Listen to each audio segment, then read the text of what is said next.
بسم الله الرحمن الرحيم. الحمد لوليه والصلاة والسلام على من لا نبي بعده. أما بعد، موضوعنا في حلقة اليوم الأمانة. في هذه الحلقة سنتكلم عن الأمانة ومكانتها في الإسلام. الأمانة هي أحد أساسات الأخلاق.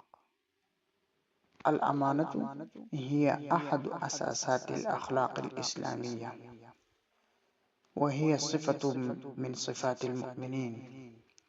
قال الله تعالى: إن الله يأمركم أن تؤدوا الأمانات إلى أهلها.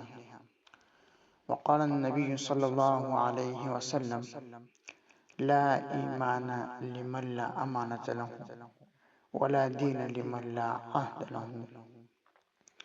والأمانة لا تكون في المال فقط، بل في الكلمة وفي العمل وفي كل ما يؤتمن عليه الناس. إن شاء الله العزيز، في الحلقة القادمة سنتكلم عن العفاف وحفظ الفرج وفضل ذلك.